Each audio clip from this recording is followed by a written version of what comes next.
Hey everyone, hello. तो आज हम लोग क्लास 11th की केमिस्ट्री स्टार्ट करने जा रहे हैं, जिसमें से आज हम लोग सबसे पहली बात तो पढ़ेंगे, सिलेबस वगैरह के बारे में चर्चा करेंगे कि सबसे पहली बात कि आपका केमिस्ट्री होता क्या है, केमिस्ट्री का डेफिनेशन क्या है, उस केमिस्ट्री का हमारे लाइफ में इम्पोर्टेंस क्या है, अगर क्या केमिस्ट्री ना हो तो क्या हमारा लाइफ एग्जिस्ट कर भी सकता है या फिर नहीं, ये जानेंगे। फिर केमिस्ट्री को कितने भागों में डिवाइड करा गया है। ठीक, तो चलिए सबसे पहले तो हम लोग बिना टाइम को गवाए हुए स्टार्ट करते हैं कि केमिस्ट्री का डेफिनेशन होता क्या है। तो देखिए यहाँ पर केमिस्ट्री का डेफिनेशन लिखा हुआ है, it is the branch of science. अब केमिस्ट्री फिजिक्स ले लीजिए, जैसे कि साइंस है। साइंस होता क्या है, जो चीजों को हाउ एंड वाई के तरीके से बताता है कि ये चीज हो कैसे रहा है। सनलाइट आ रही है तो सर सनलाइट क्यों आ रही है, कैसे आ रही है। आपके पेट में जो भी फूड होता है, फूड का डाइजेशन होता है, तो डाइजेशन क्यों होता है, इतना जल्दी कैसे होता है, कैसे कैसे हो जाता है डाइजेशन, ये सब पढ़ेंगे तो ये आपका साइंस हुआ। बट उस साइंस को भी आगे करके उसको फर्दर डिवाइड कर दिया गया है 3 टाइप्स में, फिजिक्स, बायोलॉजी एंड केमिस्ट्री। तो उसमें हम लोग आज पढ़ेंगे कि जो केमिस्ट्री है वो आपका किसका ब्रांच में आता है, साइंस के ब्रांच में आता है। ठीक है, that deals with the study of, किसके किसके बारे में आप स्टडी करिएगा, तो यहाँ पर लिखा हुआ है preparation, properties, structure and reaction of matter. आप जो भी मैटर लिए हुए, अब सबसे पहले बात कि मैटर होता क्या है सर, तो हम लोग क्लास 9th में ही पढ़ चुके हैं कि मैटर क्या होता है। तो यहाँ पर सबसे पहले 3 पॉइंट, अगर ये 3 पॉइंट को फुलफिल कर रहा है कोई भी चीज, कोई भी ऑब्जेक्ट ये 3 पॉइंट को फुलफिल कर रहा है तो दैट मीन्स वो मैटर है। और अगर 3 चीजों को फुलफिल नहीं कर रहा है तो वो मैटर नहीं हुआ। जैसे कि पहला क्या होना चाहिए, दैट ऑक्यूपाई स्पेस, कि सबसे पहली बात तो वो क्या घेरना चाहिए, स्पेस घेरना चाहिए, जगह घेरना चाहिए। Any object that occupy space, जैसे कि यहाँ पर ले लेते हैं मार्कर। ये मार्कर जो है यहाँ पर मैं रख रहा हूँ, तो क्या ये स्पेस ऑक्यूपाई कर रहा है कि नहीं, बिल्कुल स्पेस ऑक्यूपाई कर रहा है, तो बोलेंगे ये मार्कर मैटर हुआ। मैं जिस जगह पे खड़ा हूँ क्या मैं उसके चारों तरफ अपना स्पेस ऑक्यूपाई कर रहा हूँ, बिल्कुल कर रहा हूँ। कॉपी किताब वगैरह, यहाँ तक इनफैक्ट आप जो फोन देख रहे हैं, जिस फोन से में आप देख रहे हैं ये वीडियो, तो क्या आप बताइए कि वो फोन जो है वो जगह ऑक्यूपाई कर रहा है, स्पेस ऑक्यूपाई कर रहा है, तो वो भी स्पेस ऑक्यूपाई कर रहा है, दैट मींस वो मैटर हुआ। तो that occupy space is called matter. उसके बाद हैविंग सम मास, उसका कुछ ना कुछ बच्चा क्या होना चाहिए, मास भी होना चाहिए। अगर उस ऑब्जेक्ट का समथिंग थोड़ा सा भी मास है, दैट मीन्स वो क्या है, आपका मैटर है। फॉर एग्जाम्पल अगर आप ले लेते हैं फोन, तो क्या फोन का मास है या नहीं, बिल्कुल सा है फोन का मास, 200 ग्राम, 100 ग्राम, 300 ग्राम, तो उस फोन का मास है, दैट मीन्स वो भी आपका क्या है, मैटर है। उसी प्रकार से और भी आप कुछ ले लीजिए, जैसे कि आप और क्या ले सकते हैं, इतना सारा चीज पड़ा हुआ है यार, नोटबुक वगैरह ले लीजिए, बुक्स वगैरह ले लीजिए, मार्कर वगैरह, इनफैक्ट ह्यूमन बींग्स ले लीजिए, क्या उसका मास होता है, बिल्कुल मास होता है, तो दैट मीन्स वो भी मैटर हुआ। चींटी ले लीजिए, एक छोटा सा चींटी, क्या चींटी स्पेस ऑक्यूपाई कर रहा है, बिल्कुल। क्या उस चींटी का मास है, बिल्कुल मास है। तो 2 चीज यहाँ पर फुलफिल हुआ तो मैटर है। मैटर का तीसरा जो प्रॉपर्टी होता है, ये तो आप लोग 2 प्रॉपर्टी तो क्लास 9th में पढ़ रखे होंगे, लेकिन तीसरा प्रॉपर्टी होता है, ये होता है हैविंग चार्ज। उस मैटर के भीतर में चार्ज भी रहेगा। अब जो भी मैटर है बच्चा, उस मैटर का क्या होगा, चार्ज होगा ही होगा। चार्ज कितने टाइप के होते हैं, 2 टाइप के होते हैं, एक पॉजिटिव चार्ज और दूसरा नेगेटिव चार्ज। तो मैटर वो तभी, कोई भी ऑब्जेक्ट मैटर तभी कहलाएगा जब ये 3 कंडीशन फुलफिल करेगा। सबसे पहली बात that occupy space, space occupy करना चाहिए। दूसरी बात कि हैविंग सम मास, उसका कुछ ना कुछ मास होना चाहिए। थर्ड कि हैविंग चार्ज, उसका कुछ चार्ज भी होना चाहिए, या तो पॉजिटिव चार्ज, नेगेटिव चार्ज, दोनों चार्ज जो भी हो, बट चार्ज तो जरूर रहेगा। एग्जाम्पल के तौर पर हम लोग लेते हैं, तो एग्जाम्पल आपका क्या हो जाएगा, पेन हो जाएगा, पेंसिल हो जाएगा, आपका बुक्स हो जाएगा। तो ये सब छोटी छोटी बातें हैं, होप कि आप ये सब खुद से भी डन कर सकते हो। ये सब हम लोग छोटी छोटी बातों को थोड़ा सा स्पीड में बढ़ने का ट्राई करेंगे। लेकिन बताइए आपका मैटर क्या नहीं है, ये पेन मैटर है, पेंसिल मैटर है, बुक्स मैटर है आपका। और भी क्या ले लीजिए, कुछ एसिड का नाम लेते हैं, थोड़ा सा भारी भारी चलते हैं, H2SO4, जिसका नाम आपका क्या है, सल्फ्यूरिक एसिड, सल्फ्यूरिक एसिड। तो ये सल्फ्यूरिक एसिड क्या मैटर है, बिल्कुल सब मैटर है सर। KNO3 ये क्या मैटर है, यानी कि इसका नाम हो जाएगा पोटेशियम।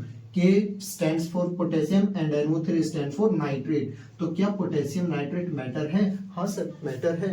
तो ये भी आपका क्या हो जाएगा, मैटर हो जाएगा। इसका मास होता है, ये जगह ऑक्यूपाई करता है, ये मैटर हुआ आपका। ठीक है। आगे और ले लेते हैं विनेगर। विनेगर ले लीजिए, जो कि विनेगर किससे बनता है, आपका शुगर कैन से बनता है, ठीक है। तो शुगर कैन से जो आपका विनेगर बन रहा है, क्या वो विनेगर स्पेस ऑक्यूपाई कर रहा है, बिल्कुल स्पेस ऑक्यूपाई कर रहा है, दैट मीन्स वो भी आपका क्या हुआ, मैटर हुआ। लेकिन कुछ हम और एग्जाम्पल लेते हैं जो कि मैटर नहीं है। फॉर सपोज आप लव ले लीजिए, लव जो प्यार कहते हैं, क्या वो मैटर हुआ, क्या हम लोग घर में किसी से बोलते हैं, मम्मी पापा से बोलते हैं कि मम्मी हम तुमसे 1 किलो प्यार करते हैं, 2 किलो प्यार करते हैं, नहीं, कभी नहीं बोलते, या इतना सारा प्यार करते हैं, नो। उस चीज को आप ना तो माप सकते ना तो तौल सकते हैं कि ये मैटर नहीं हुआ। हेट, नफरत, ये भी मैटर नहीं हुआ। स्मेल, ये भी मैटर नहीं हुआ। अब अपना टॉपिक पर आते हैं। तो केमिस्ट्री होता क्या है, आप मैटर के प्रिपरेशन के बारे में पढ़ोगे कि वो मैटर आखिर बना कैसे, किस प्रकार से बना होगा, क्या क्या चीज मिलाने। फॉर एग्जांपल आपका ये मार्कर, तो मार्कर बना कैसे होगा सर, इसका प्रिपरेशन किया कैसे गया होगा, क्या क्या मिलाया गया होगा, इस प्रिपरेशन के बारे में पढ़िएगा, ये आपका केमिस्ट्री होगा। इसका कुछ ना कुछ तो प्रॉपर्टी होगा, इसके भीतर में जो रंग मिलाया गया है, जो इंक मिलाया गया, उस इंक का कुछ प्रॉपर्टी होगा कि इसका एसिडिक नेचर है, बेसिक नेचर है, क्या इसको हम लोग चखते हैं तो क्या खट्टा लगता है, मीठा लगता है, कड़वा लगता है, क्या नेचर है इसका। तो ये आप प्रिपरेशन, प्रॉपर्टीज वगैरह, स्ट्रक्चर के बारे में आप लोगों को जानने को मिलेगा। जैसे कि एग्जाम्पल में समझता हूँ, का वीडियो बन रहा है, देखो तो। अब यहाँ पर मैं बच्चा एक एग्जाम्पल लेता हूँ, एक example CH3 CH2 C double bond OH, ये आपका क्या हो गया, ये कार्बोक्सिलिक एसिड हो गया, कार्बोक्सिलिक एसिड। खैर इसका आयुपेक नाम क्या हो जाएगा, तो आप लोग क्लास 10th में पढ़ करके आए होंगे कि इसका आयुपेक नाम क्या हो जाएगा, 1 2 3 कार्बन, 3 कार्बन के लिए प्रोप, सिंगल बॉन्ड के लिए N, और यहाँ पर कार्बोक्सिलिक एसिड के लिए लगता है ओइक एसिड। अगर आप नहीं जानते कोई बात नहीं है, हम लोग जब आएगा टॉपिक तो हम लोग अच्छे से रिकवर करेंगे। यहाँ पर देखिए CH3 CH2 C double OH, C double OH आया हुआ है, ये कौन सा एसिड हुआ, प्रोपेनोइक एसिड। इसमें क्या है, कार्बन सर 3 है, हाइड्रोजन कितना, 3 2 5 और 1 6, हाइड्रोजन 6 कार्बन 3। इसी के स्ट्रक्चर में मैंने सिर्फ बदलाव कर दिया है। यहाँ पर देखिए ये रहा, इस प्रकार से रहा मेरे पास, और यहाँ पर ये हो गया CH3, ये हो गया CH3, 1 2 3 कार्बन, यहाँ पर भी ऑक्सीजन कितना है, 2, यहाँ पर भी ऑक्सीजन 2, हाइड्रोजन इसमें फर्स्ट वाला में कितना था, 3 2 5 और 1 6, यहाँ पर 3 और 3 6, बट ये पता है आपका क्या हो गया, ये एस्टर ग्रुप हो गया और ये कार्बोक्सिलिक एसिड ग्रुप हो गया। तो स्ट्रक्चर सिर्फ और सिर्फ केमिकल कंपाउंड सेम रहा सर। देखिए यहाँ पर केमिकल फॉर्मूला सेम रहा। अगर केमिकल फॉर्मूला की बात मैं करूं तो क्या हो जाएगा, इसका C3 हो जाएगा, H6 हो जाएगा, O2। यहाँ पर भी केमिकल फॉर्मूला क्या है, C3H6O2, लेकिन इसका स्ट्रक्चर बदल गया। तो आप इन सभी चीजों के बारे में पढ़ोगे, ये सब का सब किसका कमाल है, केमिस्ट्री का कमाल है। आप उसके रिएक्शंस के बारे में पढ़ोगे, जैसे कि आपको वाटर बनाना है, पानी, आपको पानी बनाना, जो आप पी रहे हो वो चीज को बनाना है, तो वो कैसे बनेगा। तो यहाँ पर मान लेते हैं मेरे पास हाइड्रोजन गैस है, ऑक्सीजन गैस है। इस हाइड्रोजन और ऑक्सीजन गैस में मैंने क्या प्रवाहित कर दिया, इलेक्ट्रिक करंट पास करवाया।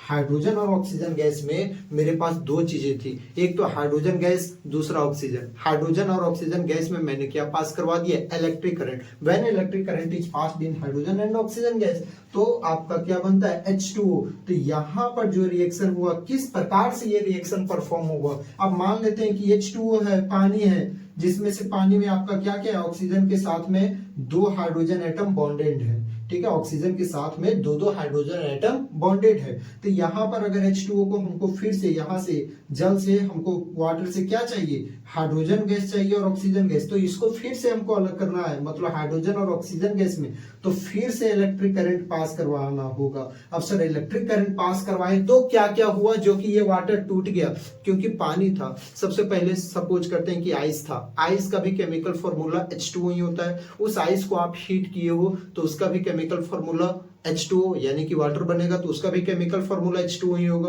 उस वाटर को आप आगे चल के हीट करोगे तो वो भी वेपर बनेगा और उसका भी केमिकल फॉर्मूला H2O ही होता है। सर H2O H2O H2O, यहाँ पर तो कोई बदलाव नहीं नजर आ रहा है, ये केमिकल रिएक्शन नहीं हुआ, ये तो फिजिकल रिएक्शन हुआ। सिर्फ और सिर्फ इसके इंटरमॉलिक्यूलर फोर्स ऑफ अट्रैक्शन में बदलाव आया है, क्योंकि आइस का इंटरमॉलिक्यूलर फोर्स ऑफ अट्रैक्शन ज्यादा होगा और जो आपका वाटर बना उसके कंपैरिजन में थोड़ा सा कम होगा, और गैस का जो आपका जो गैस बना, वेपर बना, उसका तो इंटरमॉलिक्यूलर फोर्स ऑफ अट्रैक्शन और कमजोर हो जाएगा। आइस का मान लेते हैं इंटरमॉलिक्यूलर फोर्स ऑफ अट्रैक्शन इतना रहा तो इतना कम है, ठीक है। तो ये आपका क्या हो जाएगा, इंटरमॉलिक्यूलर फोर्स ऑफ अट्रैक्शन आपका लिक्विड में तो और भी कम हो जाएगा, और गैस में पता है ये इंटरमॉलिक्यूलर फोर्स ऑफ अट्रैक्शन और भी कम हो जाएगा। तो इसको हम लोग फिजिकल रिएक्शन कहेंगे, ना कि केमिकल रिएक्शन।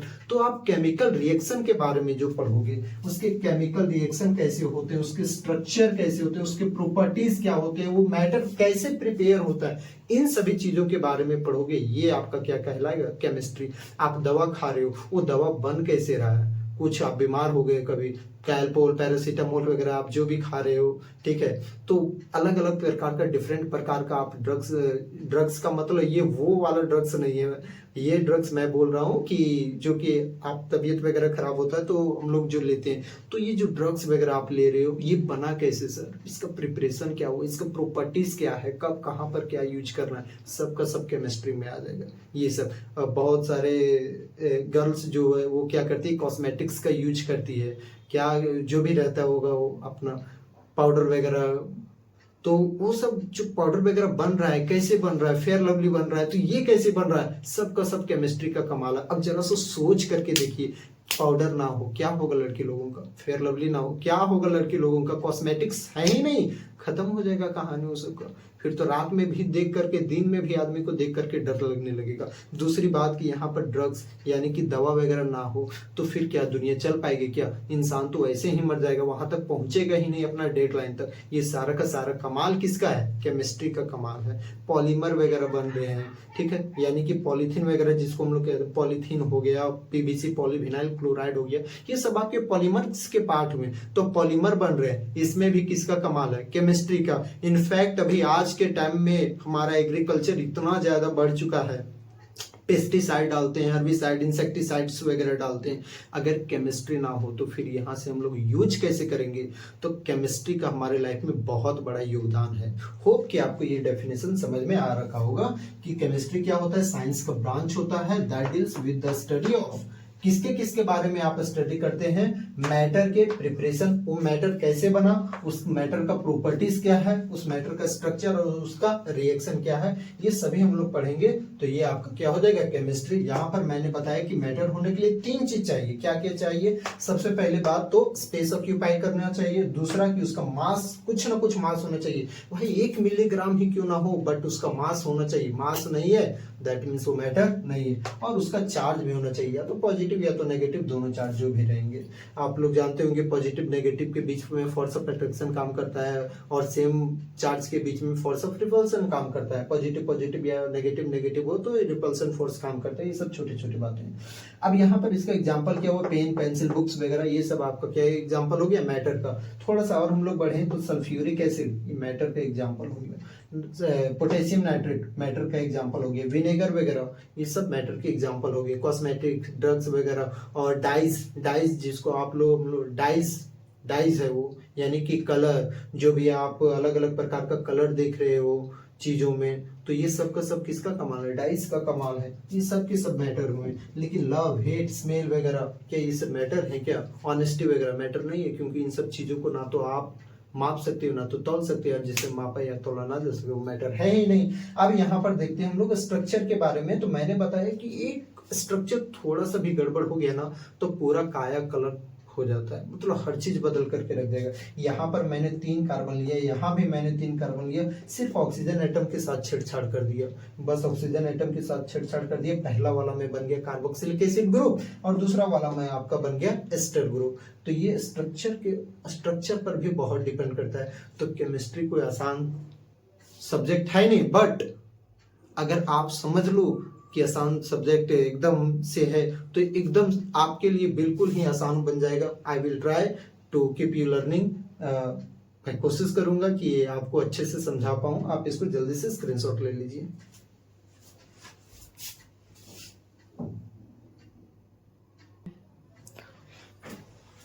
चलिए, तो अब हम लोग पढ़ते हैं कि केमिस्ट्री को और आगे कितने भागों में बांटा गया। वैसे तो बांटा गया बहुत सारे बहुत सारे भागों में केमिस्ट्री को बांटा गया है, बट मेनली 3 भागों में आपको क्लास 11th में पढ़ना है, क्लास 12th में।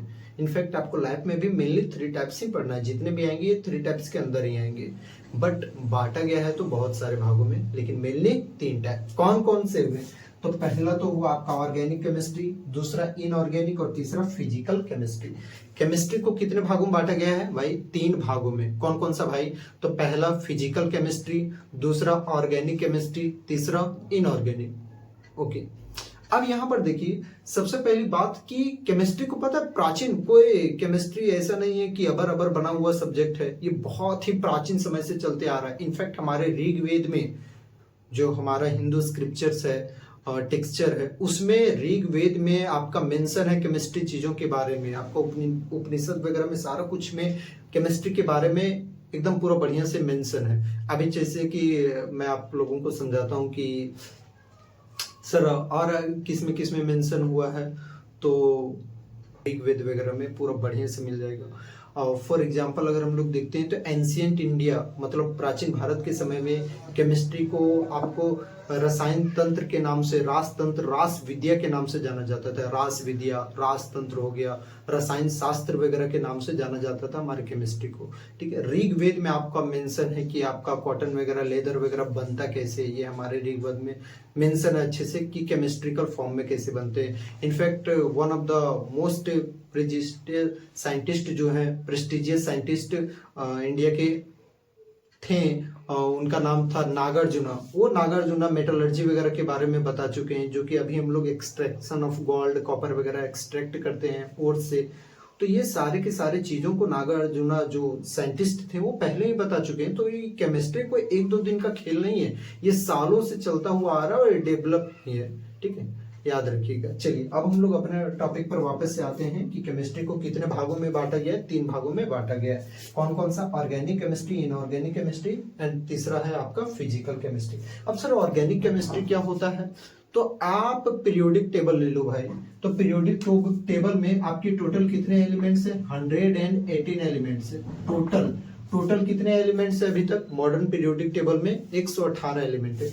उन 118 एलिमेंट में अगर आप hydrocarbon and their bonding, hydrocarbon और उनके बॉन्डिंग के बारे में पढ़ाई करते हो ना, तो वो आपका क्या हो जाएगा? आपका ऑर्गेनिक केमिस्ट्री के अंदर आ जाएगा। अब सर हाइड्रोकार्बन क्या होता है? तो हाइड्रो यहां पर तोड़िए, हाइड्रो का मतलब हो गया हाइड्रोजन एंड कार्बन का मतलब क्या हो गया? कार्बन हो गया। ओके, तो हाइड्रोजन और कार्बन दोनों के बारे में आप स्टडी करिएगा, खास मेन करके कार्बन के बारे में। कार्बन के बारे में स्टडी करिएगा, कार्बन का नेचर क्या है, कार्बन किसके साथ बॉन्ड बनाएगा, क्या प्रॉपर्टी रखता है वो, क्या उसका स्ट्रक्चर है, क्या केमिकल रिएक्शन है, ये सभी चीजों के बारे में पढ़िएगा तो क्या हो जाएगा? Organic chemistry. तो यहाँ पर डेफिनेशन इसका क्या बन सकता है? The branch of chemistry. क्योंकि ऑर्गेनिक केमिस्ट्री किसका ब्रांच है? पहले तो केमिस्ट्री साइंस का ब्रांच था, तो हम लोग लिख रहे थे द ब्रांच ऑफ साइंस। अब ऑर्गेनिक केमिस्ट्री पढ़ रहे हैं तो ऑर्गेनिक केमिस्ट्री किसका ब्रांच है? केमिस्ट्री का। तो बोलेंगे the branch of chemistry which deals with the study of hydrocarbon and their bonding, जो कि हाइड्रोकार्बन और उनके बॉन्डिंग के बारे में स्टडी करवाता है। Which deals with the study of hydrocarbon and their bonding. Hydrocarbon का मतलब क्या हुआ सर? हाइड्रो मतलब हो गया भाई हाइड्रोजन, एंड कार्बन का मतलब हुआ कार्बन। हाइड्रोजन कार्बन के बीच में, फॉर एग्जांपल अभी मैं लेता हूं आप CH3, CH2, C double bond OH, ये आपका क्या? Carbon hydrogen, carbon hydrogen, carbon hydrogen के बीच में बॉन्डिंग का बात कर रहा है ना, ये हुआ ऑर्गेनिक केमिस्ट्री। इसका आप स्ट्रक्चर के बारे में पढ़िएगा, इसकी प्रॉपर्टी पढ़िएगा, इसका रिएक्शन वगैरह क्या है, ये सब के सब किस में आ जाएंगे? ऑर्गेनिक केमिस्ट्री में आ जाएंगे। और भी लेते हैं अगर हम लोग example, CH3, CH2, CH2, CH3, ये 1 2 3 4 कार्बन ब्यूट हुआ, सबके बीच सिंगल बॉन्ड है, यानी कि ये हो गया ब्यूटेन। इसके बारे में आप स्टडी करिएगा। फिर से carbon hydrogen, carbon hydrogen, carbon, भैया मतलब कार्बन और हाइड्रोजन के बॉन्डिंग के बारे में आप स्टडी करोगे, ये सीधा जाके कहाँ गिरेगा? ऑर्गेनिक केमिस्ट्री के झोली में। ऑर्गेनिक केमिस्ट्री हम लोगों को क्या सिखाता है, कार्बन और हाइड्रोजन के बीच में बॉन्डिंग क्या है, उसका नेचर क्या है, उसका प्रॉपर्टीज क्या है, उसके रिएक्शन क्या है, ये सब के सब आपको ऑर्गेनिक केमिस्ट्री में मिल जाएंगे। दूसरा हुआ सर, दूसरा क्या है, इनऑर्गेनिक केमिस्ट्री। अब इनऑर्गेनिक केमिस्ट्री क्या है, फिर से आते हैं पीरियोडिक टेबल में। फिर से आइए, पीरियोडिक टेबल में टोटल कितने 180 एलिमेंट्स। 100 मैंने बोला क्या, ऑर्गेनिक केमिस्ट्री में 118 एलिमेंट में से आप कार्बन और हाइड्रोजन को ले लीजिए, कार्बन और हाइड्रोजन के बॉन्डिंग के बारे में पढ़िएगा, आपका ऑर्गेनिक केमिस्ट्री में आ जाएगा। ठीक है, अब ये 118 में से दो तो चले जा चुके हैं, इन दोनों को छोड़ के, ध्यान से, इन दोनों को छोड़ के, मेनली कार्बन को छोड़ के, मेनली कार्बन, इस कार्बन को छोड़ करके, कार्बन को छोड़ करके बाकी जितने भी एलिमेंट हुए वो या तो एलिमेंट के रूप में, और वो एलिमेंट कंबाइंड होगा तो कंपाउंड बनाएंगे। जब एलिमेंट्स केमिकली कंबाइंड होते हैं तब जाके आपका क्या बनता है, कंपाउंड बनता है। तो 118 में से कार्बन को छोड़ दीजिए, और उस कार्बन को छोड़ करके बाकी जितने भी एलिमेंट्स बचे, उस एलिमेंट का प्रॉपर्टी क्या है, स्ट्रक्चर क्या है, उसका कंपोजिशन वगैरह क्या है, इन सभी चीजों के बारे में पढ़ोगे ना, इनऑर्गेनिक केमिस्ट्री आ जाएगा। तो इनऑर्गेनिक केमिस्ट्री आपका किस में आ जाता है, except carbon, except carbon, carbon को छोड़ करके आप जितने भी एटम है, जितने भी एलिमेंट है, all elements and compound, element के द्वारा क्या बनता है, आपका कंपाउंड बनता है। ये सब की चीजों के बारे में स्टडी करिएगा इनऑर्गेनिक में। एग्जांपल मैं देता हूँ, फॉर एग्जांपल चलो पानी के बारे में हम लोग लेते हैं, जैसे कि हाइड्रोजन और ऑक्सीजन ये दोनों कंबाइंड होगा तो आपका क्या बनेगा, H2O। अब सर यहाँ पर देखते हैं कि आपका कार्बन है क्या, नहीं, तो कार्बन ऑक्सीजन, कार्बन और हाइड्रोजन को छोड़ दीजिए। मेनली मैंने क्या बता रखा था, मेनली सिर्फ और सिर्फ कार्बन, अभी सिर्फ कार्बन पर फोकस करते हैं, हाइड्रोजन को छोड़िए।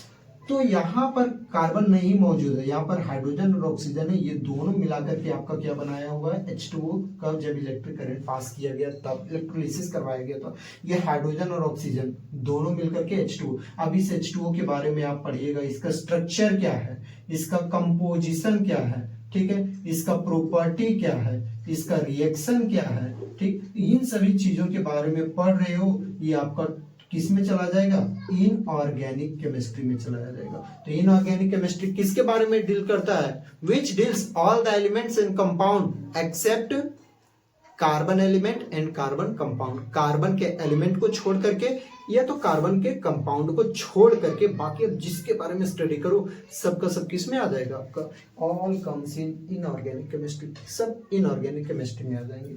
अब फिजिकल केमिस्ट्री क्या है, बड़ा दुविधा है भाई। फिजिकल केमिस्ट्री है क्या, फिजिकल केमिस्ट्री जैसे कि यहाँ पर आपका रिएक्शन हुआ, क्या रिएक्शन हुआ, हाइड्रोजन और ऑक्सीजन के बीच में रिएक्शन हुआ और आपका क्या बना, H2O। तो इस H2O का कुछ ना कुछ तो रिएक्शन किस प्रकार से हुआ होगा, इसका प्रॉपर्टी वगैरह किस प्रकार से है, तो इन सब चीजों के बारे में पढ़िएगा ना। बॉन्डिंग नेचर क्या हुआ, तो ये आपका किस में चला जाएगा, फिजिकल केमिस्ट्री में चला जाएगा। किस में चला जाएगा, फिजिकल केमिस्ट्री में चला जाएगा।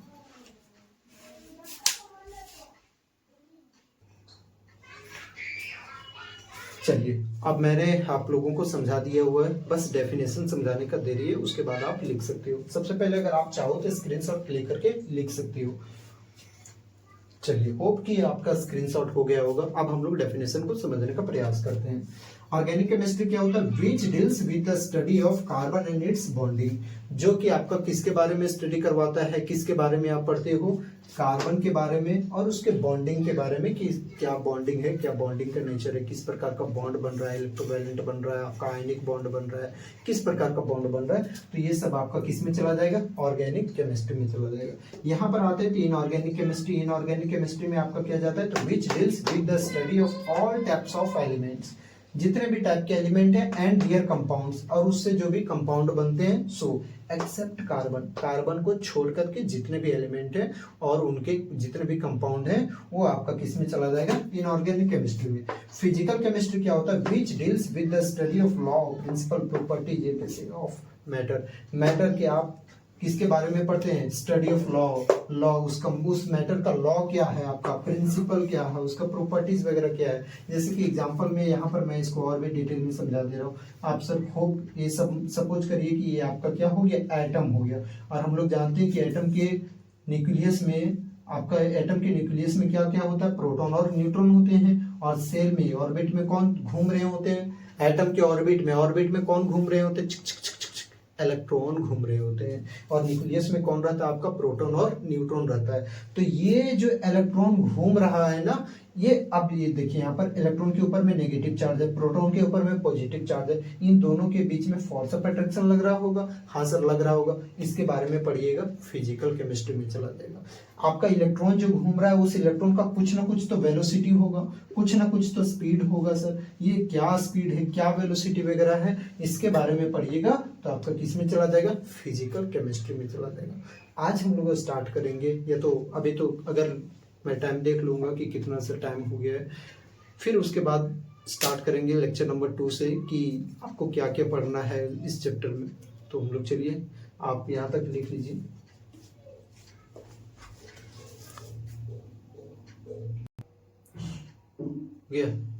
चलिए, तो अब हम लोग पढ़ते हैं कि फिजिकल केमिस्ट्री में कौन कौन से चैप्टर आपका इंक्लूड हो। ठीक है, कि क्या क्या आपको चैप्टर पढ़ना है फिजिकल केमिस्ट्री में। फिर हम लोग पढ़ेंगे कि ऑर्गेनिक केमिस्ट्री में आपको कौन कौन से चैप्टर पढ़ने हैं, क्लास 11th में, 12th की तो बात मैं अलग से करूंगा। और उसके बाद फिर है कि आपका इनऑर्गेनिक केमिस्ट्री में कौन कौन से चैप्टर पढ़ना है। तो सबसे पहले कि chapter included in physical chemistry, physical chemistry में आपका कौन कौन से चैप्टर देखने को मिलेगा। तो सबसे पहले चैप्टर का नाम है, पहला chapter, some basic concept of chemistry, some basic concept of chemistry. अब भैया एक बात मैं आप लोगों को बता दे रहा हूं, फिजिकल केमिस्ट्री में आपको कैलकुलेशन बहुत सारा मिलेगा, so you have to prepare for the calculation. Maths वगैरह अच्छा है तो आपको बहुत ही अच्छे से समझ में आएगा, वरना थोड़ा सा दिक्कत होगा पॉइंट वगैरह में, तो उसके लिए आप थोड़ा सा मैथ्स वगैरह सीख करके आओ ताकि आप लोगों को अच्छे से समझ में आए। यही चैप्टर को हम लोग एक और प्यार से, बहुत ही प्यार मोहब्बत के साथ में इस चैप्टर का मैंने नाम रखा है मोल कंसेप्ट।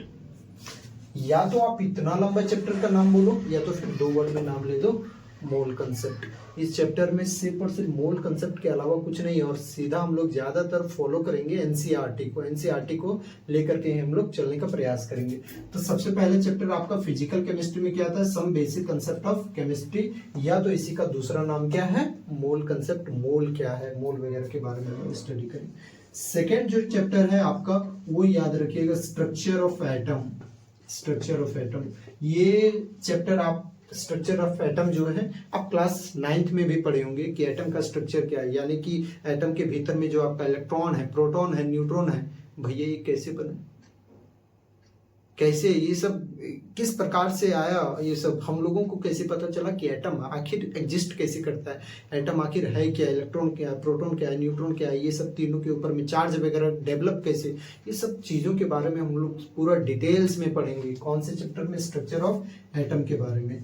थर्ड जो चैप्टर है वो आपका स्टेट ऑफ मैटर, मैटर का स्टेट क्या है सर, स्टेट क्या है, स्टेट ऑफ मैटर। हम लोग जानते हैं कि मैटर का 3 स्टेट होता है, mainly 3, solid, liquid, gas, but total होते कितने हैं, टोटल स्टेट होते हैं 5, जिसमें 4th स्टेट है प्लाज्मा और 5th स्टेट है बीईसी, बोस आइंस्टाइन कंडेंसेट वगैरह वगैरह हम लोग इसमें पढ़ेंगे। इसका प्रॉपर्टीज क्या है, इंटर कन्वर्जन वगैरह, ये सब पूरा अच्छे से हम लोग पढ़ेंगे।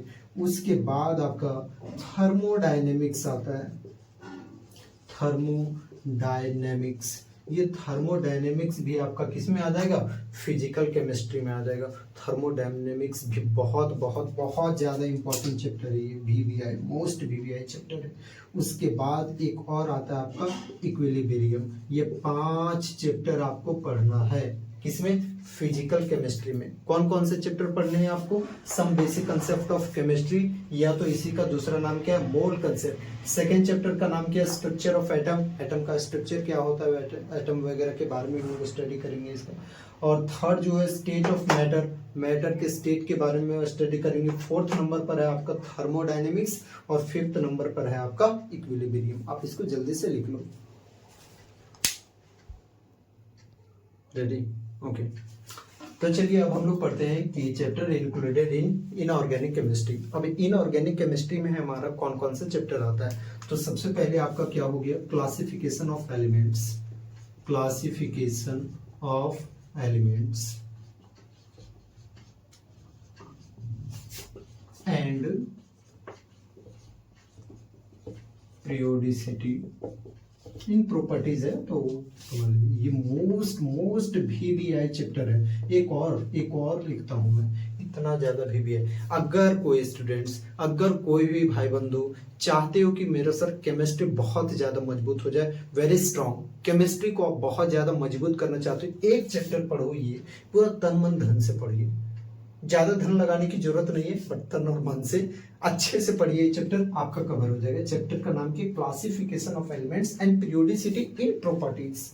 पीरियोडिसिटी इन प्रॉपर्टीज, ठीक, उधर आप समझ जाओगे कि प्रॉपर्टीज। भाई क्लास 11th में आए हो, साइंस लियो, तो इतना तो आपको करना ही होगा।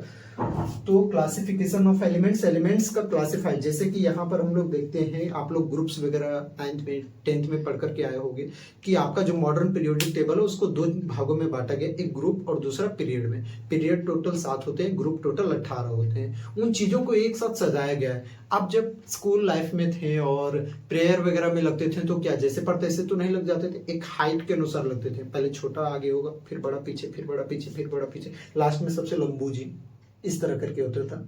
तो इस प्रकार से लाइन में आप जिस तरह से लग रहे हो, ठीक उसी प्रकार से एलिमेंट्स को सजाया गया है उनके प्रॉपर्टीज के आधार पर। आपका जब भी कपड़ा वगैरह भी रहता है, बुक्स वगैरह, तो क्या आप कपड़ा और बुक्स वगैरह को एक साथ रख देते हो क्या? खाने पीने वाले सामान को भी एक साथ रख देते हो क्या? कपड़ा, बुक्स, खाने पीने वाला सामान, सब कुछ एक साथ नहीं। कपड़ा को आप अलग चीज में रखते हो, अलग जगह पे रखते हो। बुक्स वगैरह, कॉपी वगैरह आप अलग जगह रखते हो। आपका जो भी धोने होने वाला सामान, जैसे कि साबुन सोडा हो गया भाई, उसको आप अलग रखते हो। तो इन सब चीजों को आप तो अलग रख रहे हो ना, तो ठीक उसी प्रकार से एलिमेंट्स को भी अलग रखा गया है, उसके नेचर के आधार पर, उसके बिहेवियर के आधार पर, उसके प्रॉपर्टी के आधार पर, उसके रिएक्शंस के आधार पर। तो इस चैप्टर में आप ये सब चीजों के बारे में पढ़ोगे, classification of elements and periodicity in properties. Second जो चैप्टर हुआ आपका, ये सेकेंड चैप्टर हुआ, अगेन मोस्ट VBI चैप्टर है यहाँ पर क्लास 11th के लिए, केमिकल बॉन्डिंग। बहुत ही इंपॉर्टेंट चैप्टर है, chemical bonding and molecular structure. आप पढ़ोगे इसमें केमिकल बॉन्डिंग की, उसका बॉन्डिंग किस, कोई भी आपका जो भी कंपाउंड है, फॉर एग्जांपल मैं यहाँ पर लेता हूँ H2O, जो कि आपका क्या होता है? वाटर। तो इस वाटर का केमिकल बॉन्डिंग क्या है सर? वाटर के बीच में कौन सा बॉन्ड काम कर रहा है? और भी मैं लेता हूँ NaCl, that mean sodium chloride, ठीक है, सोडियम क्लोराइड। तो ये इन दोनों के बीच में कौन सा बॉन्ड है? सोडियम क्लोरीन के बीच में हाइड्रोजन ऑक्सीजन। यहाँ पर आपका जो वाटर है, हाइड्रोजन ऑक्सीजन के बीच में कौन सा बॉन्ड है? यहाँ पर ऑक्सीजन इस प्रकार से बॉन्डेड है, यहाँ पर सोडियम क्लोराइड आपका इस प्रकार से बॉन्डेड है। तो सर ये सब के बॉन्ड के बारे में, इसका मॉलिक्यूलर स्ट्रक्चर, ये जो स्ट्रक्चर आपको नजर आया, ये जो स्ट्रक्चर आपको नजर आया, सब किसमें आप पढ़ोगे? इसी चैप्टर में पढ़ोगे कि मॉलिक्यूल का स्ट्रक्चर क्या है। भाई सब कुछ चीजों को क्लास 11th में सारे चीजों को बांटा गया है अच्छे से, अच्छे ढंग से। इसमें डिटेल में पढ़ोगे कि केमिकल बॉन्डिंग क्या होता है, इसका मॉलिक्यूलर स्ट्रक्चर क्या है। उसके बाद थर्ड चैप्टर में आते हैं। थर्ड चैप्टर का नाम हो गया आपका हाइड्रोजन। आप हाइड्रोजन के बारे में पढ़ोगे, सिर्फ हाइड्रोजन के बारे में, एलिमेंट्स के बारे में सुना होगा। हाइड्रोजन जिसका एटॉमिक नंबर 1, आप सिर्फ हाइड्रोजन के बारे में इसमें पूरा डिटेलिंग में पढ़ोगे, पूरा डिटेल कहानी पढ़ोगे सिर्फ हाइड्रोजन के बारे में। इसके बाद फोर्थ नंबर पर आते हैं तो the S block element, S block elements. Light तो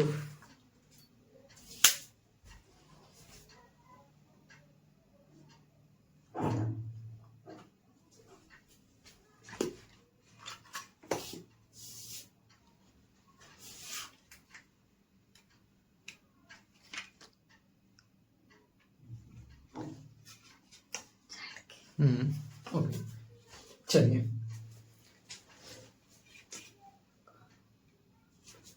तो अब हम लोग देखते हैं थोड़ा सा आगे आगे, हाँ आगे, थोड़ा सा आगे, टेबल को आगे करो।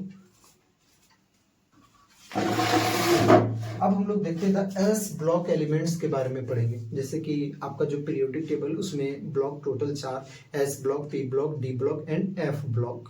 ये सब आपको डिटेल्स में जानने को मिलेगा, आपको घबराने की कोई जरूरत नहीं है। एस ब्लॉक एलिमेंट के बारे में, एस ब्लॉक में आपका कौन कौन से आते हैं, तो ग्रुप 1 के एलिमेंट आते हैं, ग्रुप 2 के एलिमेंट्स आते हैं, ठीक है। तो एस ब्लॉक एलिमेंट के बारे में आप लोग आने की ग्रुप 1 और 2 के बारे में पढ़ोगे। ग्रुप 1 का केमिकल प्रॉपर्टीज, केमिकल बिहेवियर वगैरह, फिजिकल बिहेवियर वगैरह, इसका क्या होता है, ये सब आप एस ब्लॉक एलिमेंट के बारे में, एस ब्लॉक एलिमेंट्स वाले चैप्टर में पढ़ोगे। सेकेंड जो है आपका the P block element, the P block elements, आप पी ब्लॉक एलिमेंट के बारे में पढ़ोगे, ठीक। अब पी ब्लॉक एलिमेंट कहां से कहां तक जाता है, तो ग्रुप नंबर आपका 12 नहीं 13 हो जाएगा, ग्रुप नंबर 13 to 18 वहां से आप पढ़ना स्टार्ट करोगे। ये आपका पी ब्लॉक एलिमेंट्स। एक और चैप्टर आता है आपका इन्वायरमेंटल केमिस्ट्री, इन्वायरमेंटल केमिस्ट्री। ये 6 चैप्टर जो है वो आपके किस में आ जाते हैं, आपके इनऑर्गेनिक केमिस्ट्री में। कौन कौन सा, पहला बहुत ज्यादा important, classification of elements, elements को कैसे क्लासिफाई किया गया है उनके पीरियोडिसिटी के आधार पर, ठीक है। सेकेंड चैप्टर उन एलिमेंट्स का केमिकल बॉन्डिंग, उनका मॉलिक्यूलर स्ट्रक्चर, तो chemical bonding and it's molecular structure. Third जो चैप्टर आपका हाइड्रोजन, सिर्फ और सिर्फ किसके बारे में आप पढ़ोगे, हाइड्रोजन के बारे में।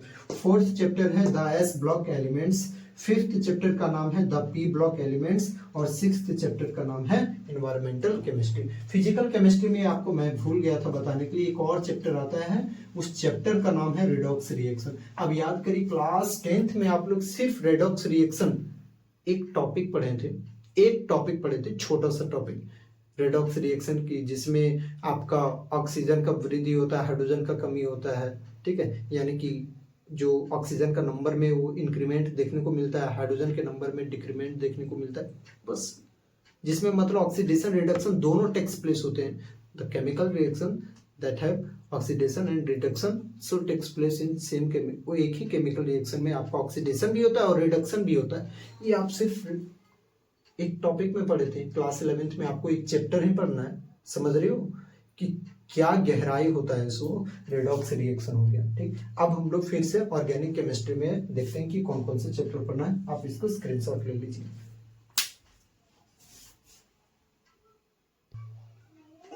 चलिए अब हम लोग पढ़ते हैं कि ऑर्गेनिक केमिस्ट्री में आपको पढ़ना क्या है। तो सबसे पहली बात, इसमें आपको ज्यादा पढ़ना भी नहीं है, लॉन्ग चैप्टर नहीं है, सिर्फ और सिर्फ खुशी मनाओ। पहले सिर्फ और सिर्फ 2 चैप्टर इंक्लूडेड है, आपको सिर्फ और सिर्फ 2 ही चैप्टर पढ़ने हैं, किसमें, ऑर्गेनिक केमिस्ट्री में। कौन कौन सा है, तो पहला जो चैप्टर है आपका ऑर्गेनिक केमिस्ट्री। ऑर्गेनिक केमिस्ट्री पहला चैप्टर, ऑर्गेनिक केमिस्ट्री क्या होता है, यानी कि some basic concept and techniques of organic chemistry.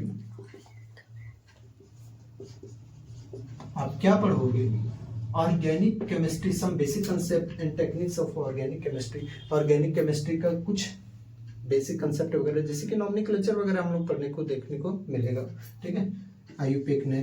और दूसरा आपको क्या पढ़ना है, हाइड्रोकार्बन।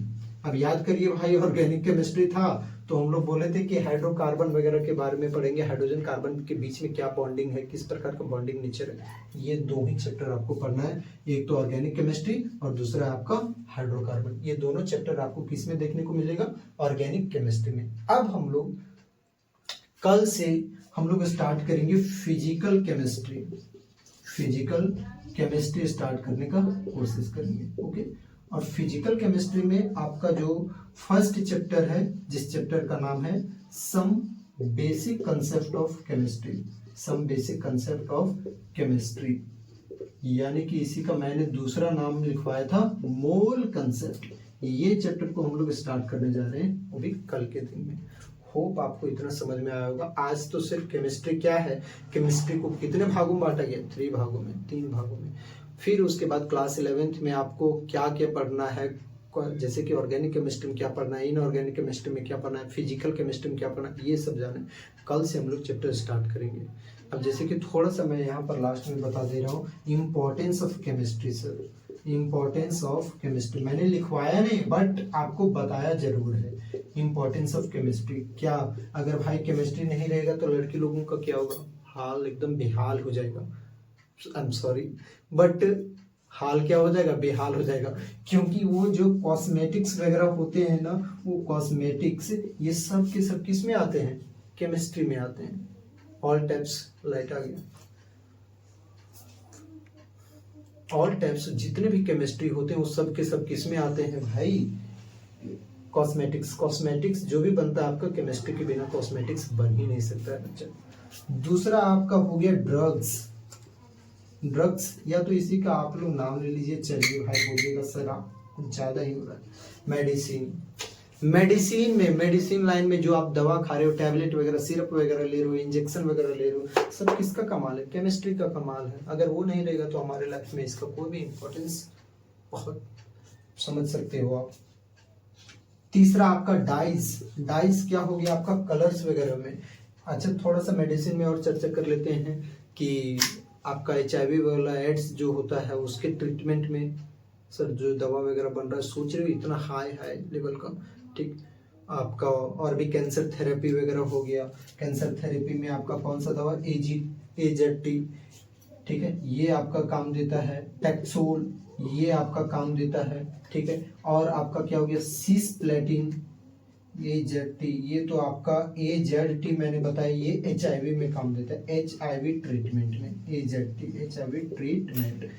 आपका टैक्सोल हो गया, सिस्प्लेटिन हो गया, ये सब आपका किस में काम देता है, तो याद रखिएगा कैंसर के थेरेपी में काम देता है। कैंसर थेरेपी, कैंसर थेरेपी, तो ये आपका किस में काम देता है, टैक्सोल, सिस्प्लेटिन कैंसर थेरेपी में काम देता है। AZT एजिडो थाइमिडीन, तो ये आपका किस में काम देता है, HIV के ट्रीटमेंट में काम देता है। भाई ये सब नहीं रहेगा, ये सब बना कैसे, केमिस्ट्री के, with the help of chemistry. अगर केमिस्ट्री नहीं रहता तो आज कैंसर का इलाज नहीं हो पाता, केमिस्ट्री नहीं रहता तो आज HIV का इलाज नहीं हो पाता। बिना केमिस्ट्री का इलाज संभव नहीं हो सकता है। और भी हम लोग क्या लेते हैं, कॉस्मेटिक हो गया, मेटलर्जी वगैरह ले लीजिए, मेटलर्जी में भी केमिस्ट्री का काम आता है। मेटलर्जी क्या होता है, एक्सट्रैक्शन ऑफ मेटल्स। मेटल्स का जो भी आप एक्सट्रैक्शन करते हैं, ये सब के सब किस में चले जाते हैं, केमिस्ट्री में। तो चलिए हम लोग अब आज के लिए इतना ही रखते हैं और कल मिलते हैं इस चैप्टर के साथ, जो कि चैप्टर का नाम है some basic concept of chemistry. Okay, thank you. Thank you.